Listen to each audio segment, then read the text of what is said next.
Charlotte's Web. Chapter 15. The crickets sang in the grasses. They sang the song of summer's ending, a sad, monotonous song. Summer is over and gone, they sang. Over and gone, over and gone, summer is dying, dying. The crickets felt it was their duty to warn everybody that summertime cannot last forever. Even on the most beautiful days in the whole year, the days when summer is changing into fall, the crickets spread the rumor of sadness and change.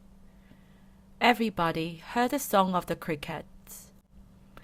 Avery and Van Arable heard it as they walked the dusty road.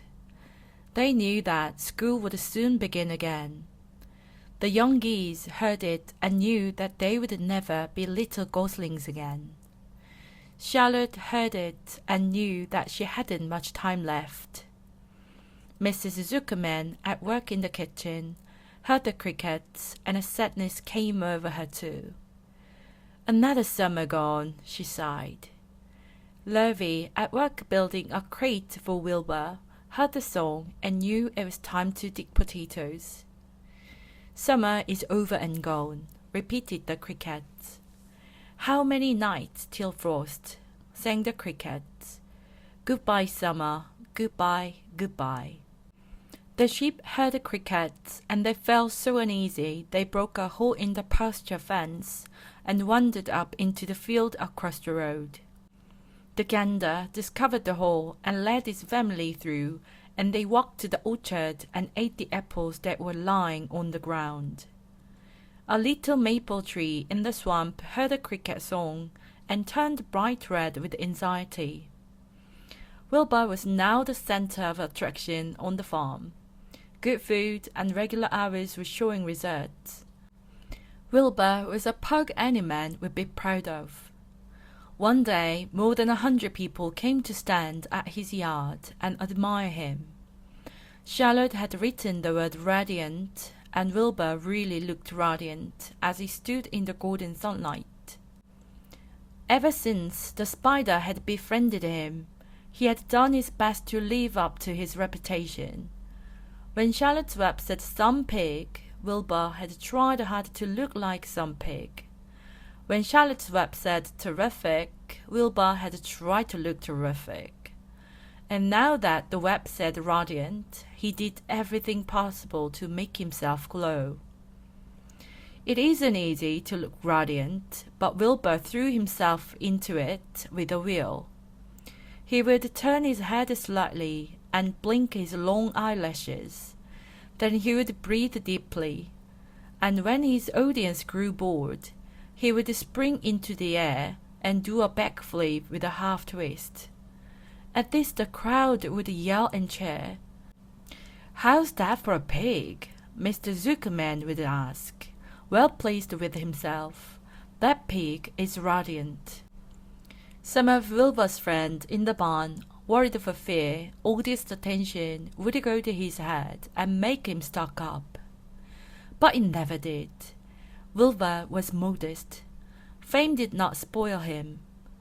He still worried some about the future, as he could hardly believe that a mere spider would be able to save his life. Sometimes at night he would have a bad dream. He would dream that men were coming to get him with knives and guns. But that was only a dream.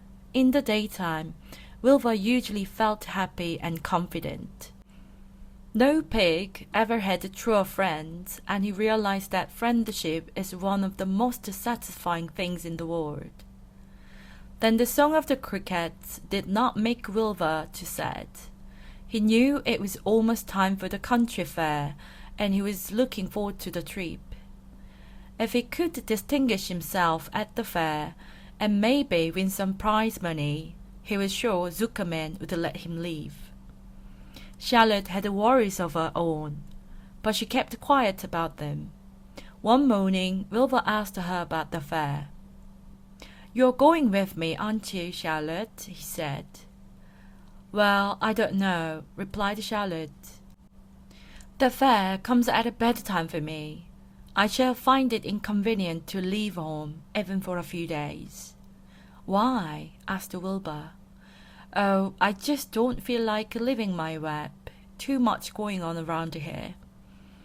Please come with me, begged Wilbur.